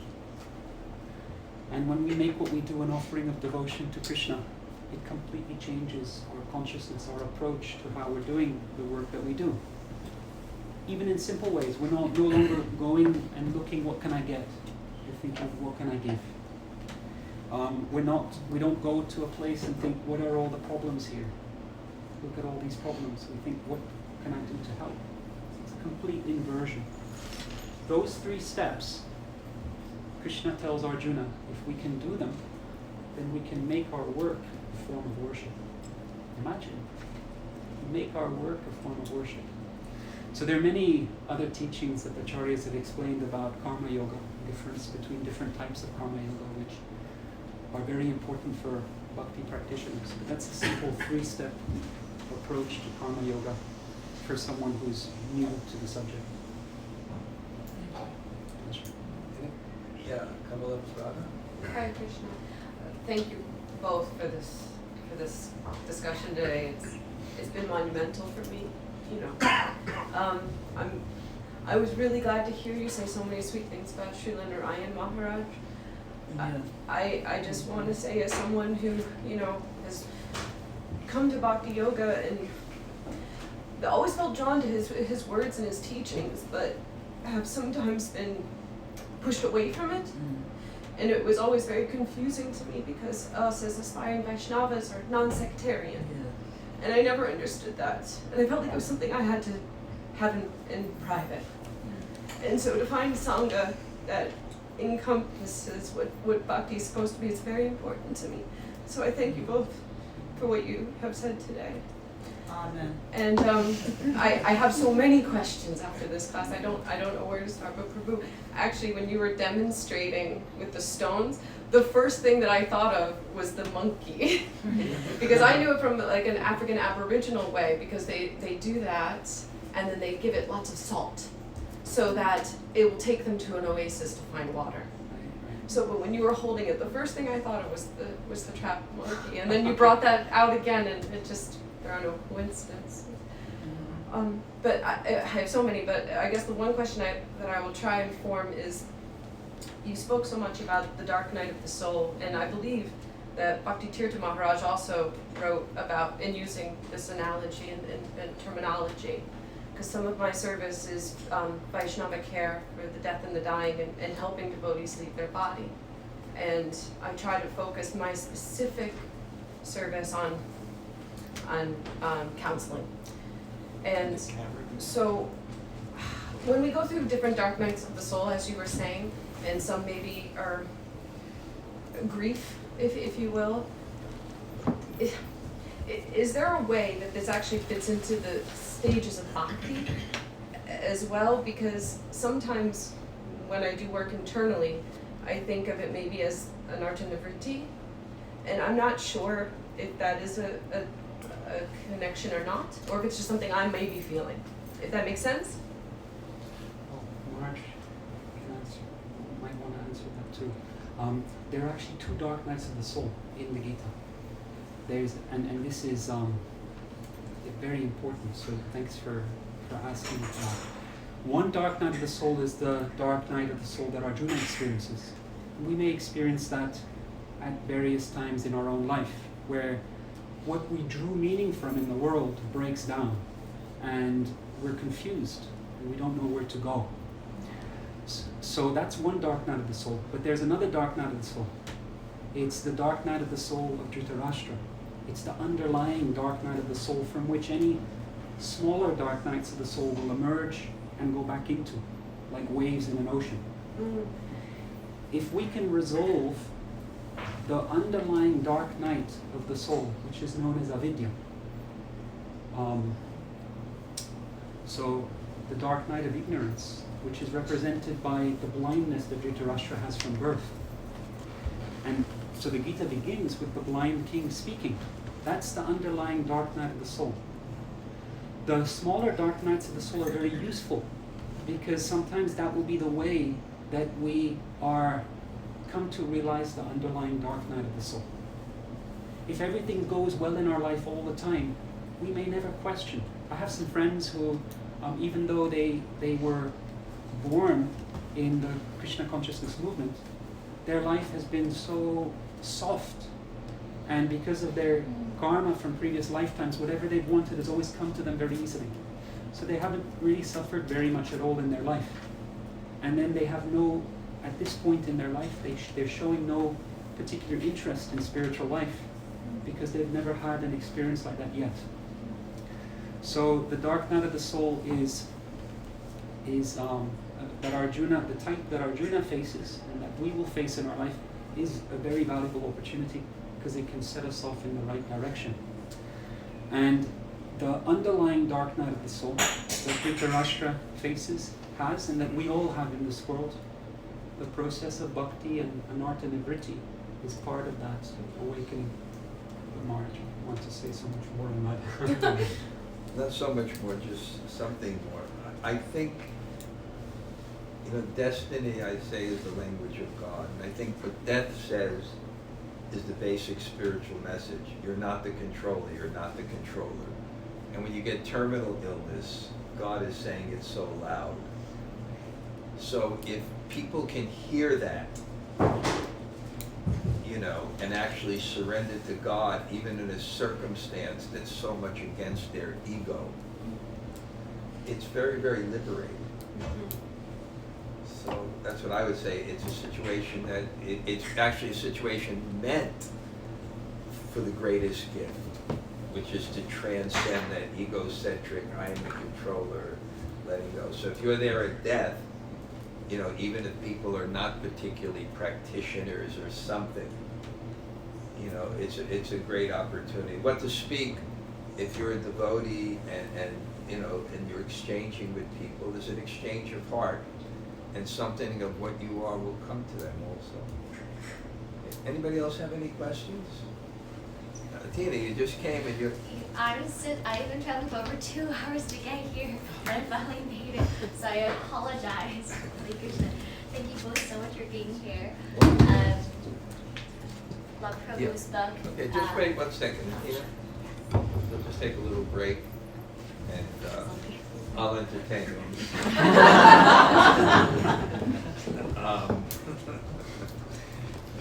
Okay. Well, he's got it. When Yadunath and Beth, and they became devotees in New Jersey, and then they used to do at my birthday these comedy routines. And one comedy routine is that they were coming into my birthday, Vyas Puja, to make an offering of comedy. And they were on one of these foot scooters.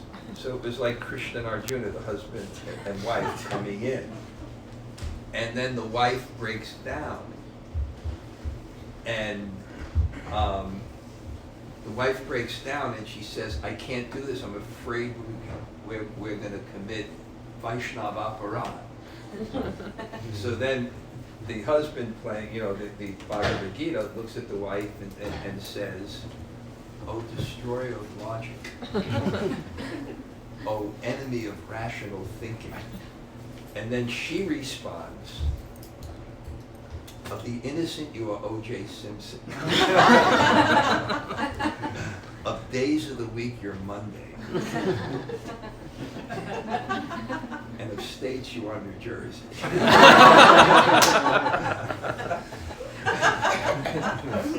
And then I think I'm in the wrong profession. And then another time they came in and they did rap stars. No, actually they did one. There used to be a television show, Who Wants to Be a Millionaire? And this one was different. It was Who Wants to Be a Sannyasi? So they had this one person playing a brahmachari who wants to be a sannyasi. And every question he answers, he loses more things. He lost his house in Vrindavan.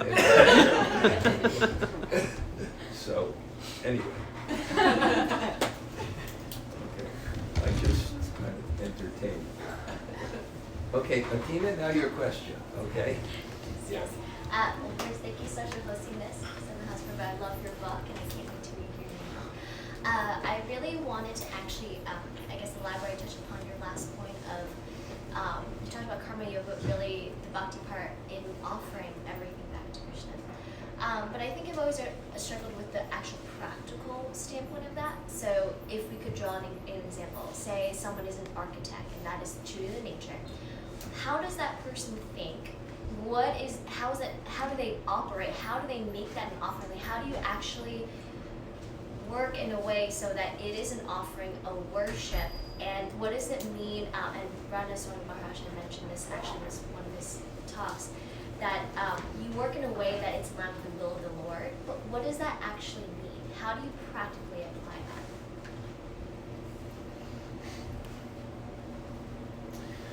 Well, when I visit different yoga studios, often karma yoga is a topic that they're very interested in because it relates to the work that we do every day. And as I mentioned, there are so many people who are unfulfilled. Now, there are different ways that we can make, different levels that we can make what we do an offering. In the Bhakti tradition, as you know, we will make what we do an offering to Krishna. But even if someone were to make what they do an offering to the betterment of the world, or an offering to helping a student, or an offering, what they're doing is an offering in order to increase the level of consciousness of the world. Any time that we make what we do an offering to something that is not for ourselves, but something greater than us, it begins to change the consciousness that we have. So, in that sense, it's a universal principle that we find even at work in the best businesses and best organizations, in a very practical way. The best businesses are the ones that are focused really on service to others. They are the most effective. The best teachers, certainly if I think of the best teachers that I've had, academic teachers included, they have been completely dedicated to devoted to the student, not looking to try and grasp or take from the student, but just to give. So we see, because you asked about the practical application of this, we see that just regular application of this principle in the world of business and work has that effect. So in the mystical bhakti tradition, by focusing our worship and doing what we do as an offering to Krishna, the soul of the universe, it has an effect like that, but even larger. And we see that in the life of the acharyas. How Srila Prabhupada, everything he did, everything he said was in service to his Guru Maharaj and to Krishna. And in that way he achieved the impossible. So, taking that in a practical way, what we can do is the business that we set up, or the work that we do, we find a way to connect it to Krishna and make it an offering of devotion. So maybe the best way I can answer your question is to share what, in a very humble way, small way, I'm trying to do with my own life. So the work that I do with the books that are published and the workshops and seminars that I do, I try to make that an offering of devotion. So any funds that come from that, I devote to worthy causes, like projects in India, Food for Life Vrindavan, the publishing of sacred literature by my teacher and other teachers. And I work 2 days a week or 3 days a week doing legal work. And you might think, well, what's the connection between legal work and offering? But money is an energy, just like it's an energy that can be depleted and needs to be renewed. So every night after a hard day of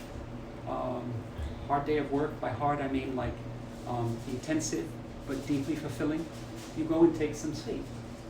And that period of rest rejuvenates you to be able to do what you really love to do as an offering of service.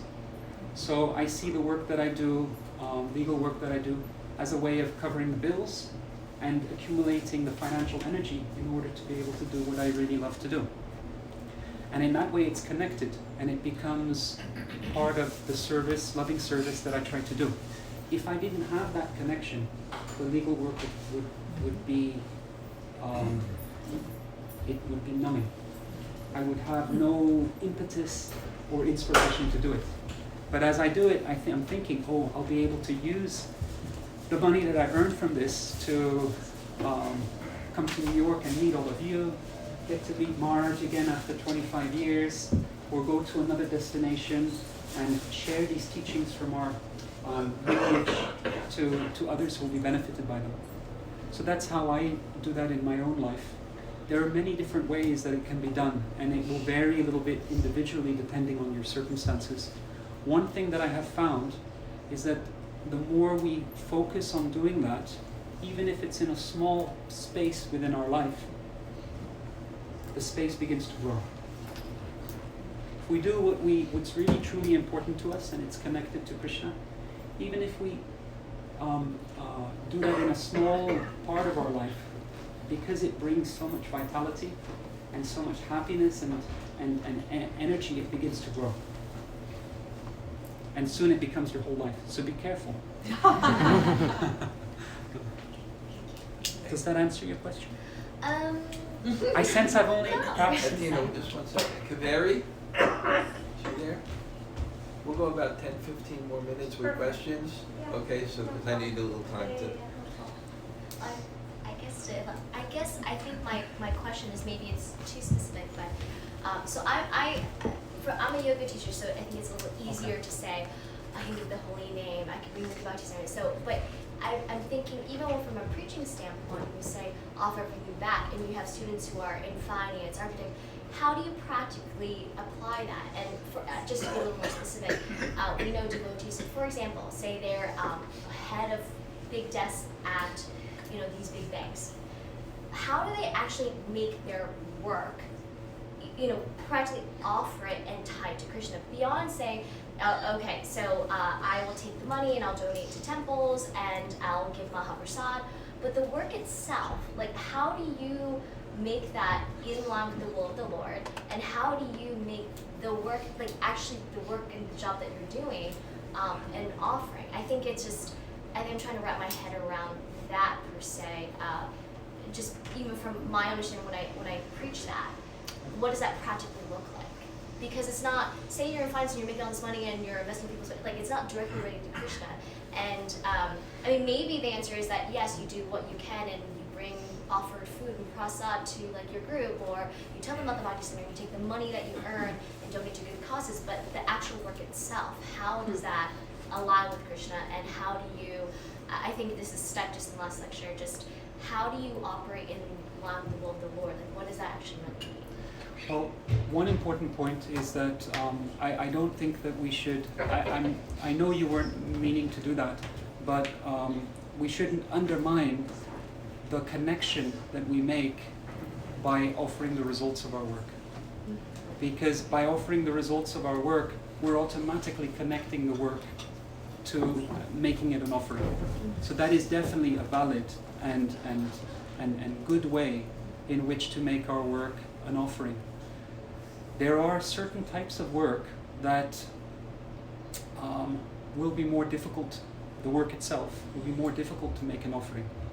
And they may well be, and in some cases maybe even impossible. So if we do work, for example, going back to the Dharma code, if we do work that causes unnecessary, that causes suffering to other living entities, or that's based on exploitation, what can you do? You may have to look for a different type of work. I do legal work with some major investment banks, and one of them is in California.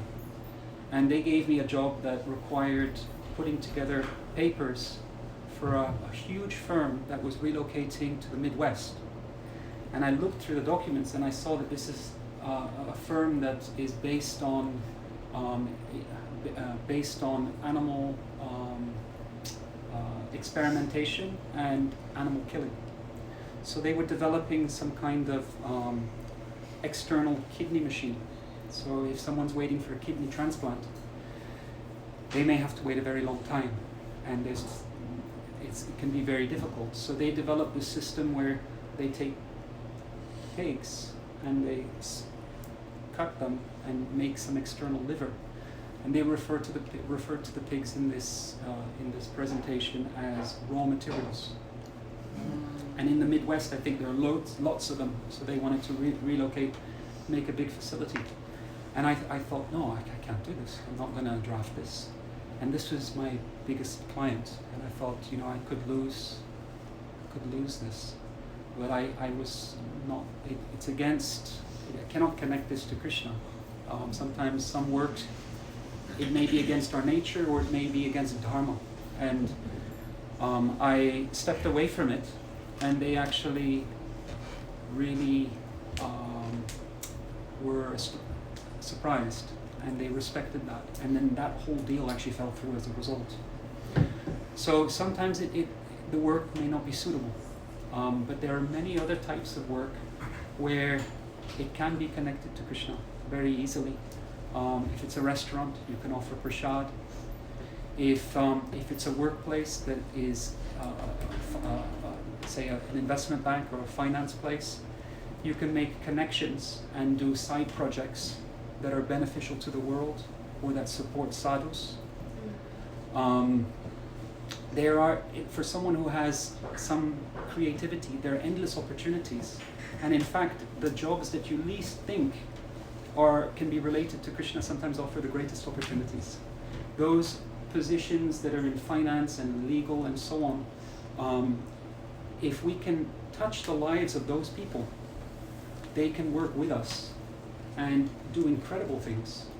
And I've seen that.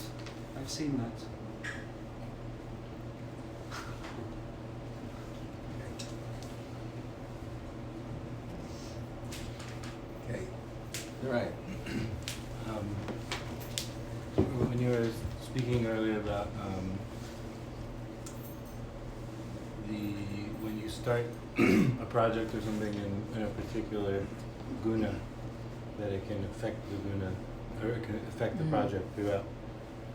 And I was thinking, for me personally, I have all kinds of projects, and how do I know which what they're affected by, because I may have started them, and some. Do you have any advice for identifying whether they're still being influenced in some way, or if there's ways to start to change that and for a positive?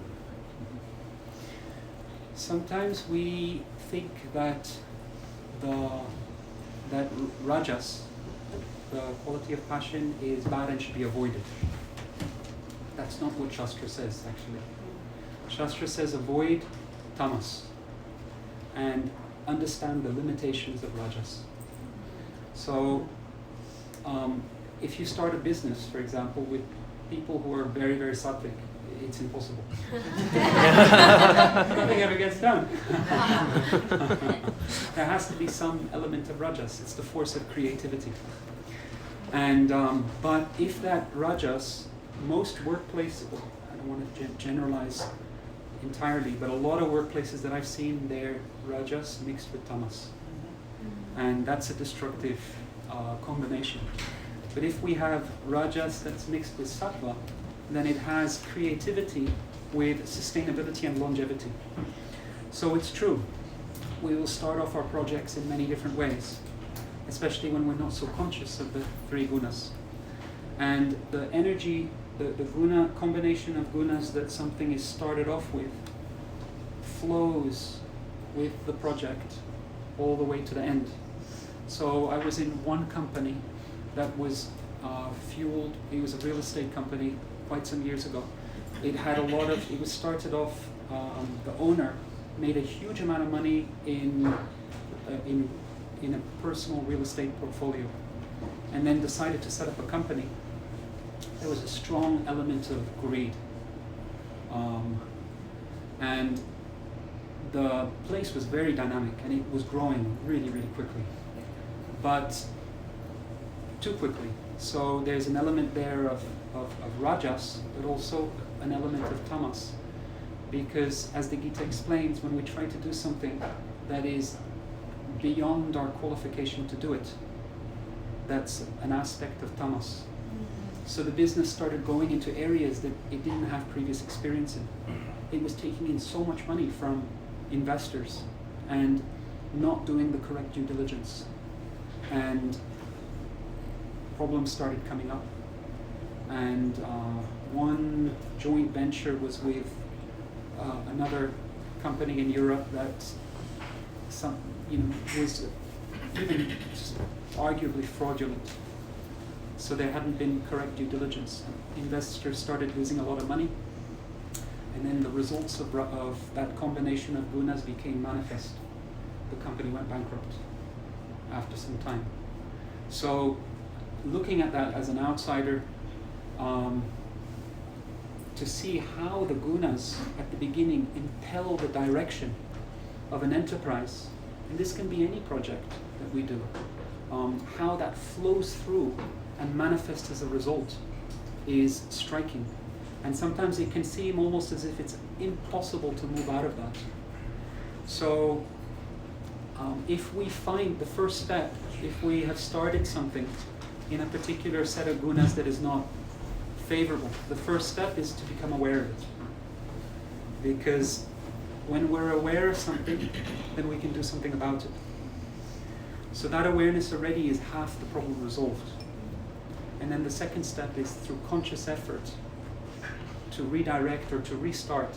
There are various ways that you can, without doing everything over again, relaunch or have a secondary launch or call everyone together and take the company or the business in a different direction, markedly different. And if you have the leaders, the board of directors, who all have the same mindset, and it's not simply you against a group of people who are all in rajas and tamas, then it's possible. And if not, it's not possible.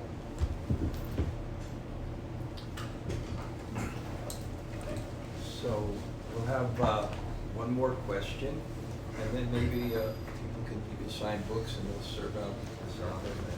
I just mentioned one thing also in the Varnashram system. It's not that passion, like that Prabhu said, that passion is ever independent. Passion is under guidance. So you have Brahmins and Kshatriyas. So like he was saying, the Kshatriyas give the impetus to act, and that the Brahmins give them the appropriate restraint so that their passion doesn't become abusive. So there's always like a coordination how to do that. Jan? I once had a problem many years ago. At that time I was a student of Zen Buddhism, and I asked my teacher about it.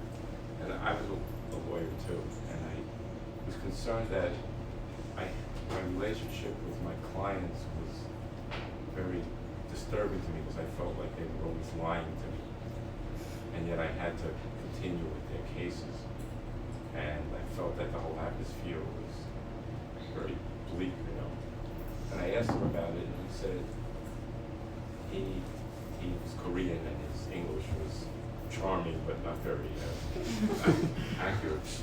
He said, your job is help them, don't check. Don't what? Don't check. That was one of his expressions. Don't overthink it. Don't try to, explain it to yourself, but you just do it. So I wonder if you think is that kind of compassion, which doesn't lead to any kind of, spiritual consciousness raising on them, is it somehow of a lower order than something that involves raising someone's consciousness?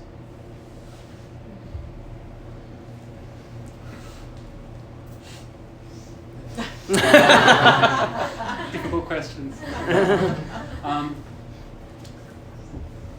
If we can do something to raise the consciousness of others, it's definitely, it has a wider and larger impact than being able to help someone in a way that doesn't have that dimension, at least in my experience.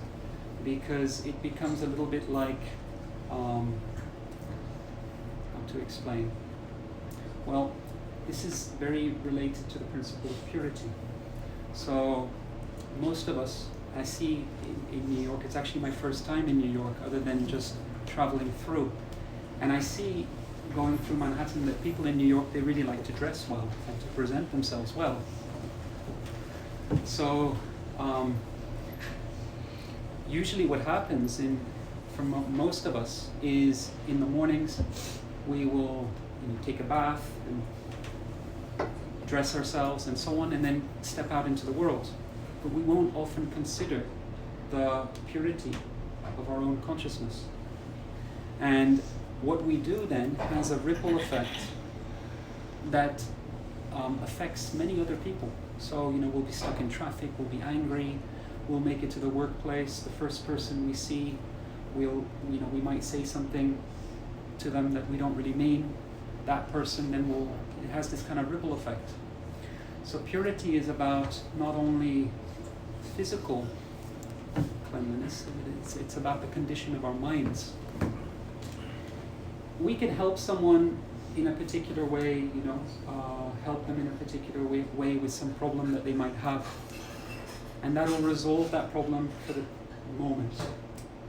But if we can also somehow inspire them, and we will also have the inverse, where someone else inspires us, if we can do that, then that change in consciousness has a ripple effect and may lead to situations or changes in that person's life and circumstances where that same problem that we had to struggle to help them with no longer even appears anymore, depending on the circumstance. So certainly to give help to anyone is a very good thing. And human life is meant to help others. If we can help them spiritually and create a shift in their consciousness, that's certainly the greatest help we can give. Okay. If anybody, his books here, if anybody would like to get one, they can come up and you can sign the books for them. And how much are the books? Okay, there's a price on the back, and we'll keep you seat. Okay? No one wants any books, you all have them already. I want to thank you again. I want to thank Marge in particular for this event. He has always been very kind to me since the first time I've known him. And I'm just so happy to reconnect with him. I also want to thank this amazing person, Betty Ann, for inviting me to New York, and also Pallavi, who very kindly arranged for me to speak at the UN yesterday, day before yesterday. He was fantastic. So thank you very much. Yeah, people were like, normally in panels, like people listen a little bit, but they're on their phones. And as Simon was speaking, like I even saw the ambassador for India, like on his BlackBerry or iPhone, and then Simon was speaking and talking about how Gandhi invoked the principles, and the ambassador was like, and so people were all turning and looking, and lots of people came up to me afterwards and said it really benefited a lot, so thank you.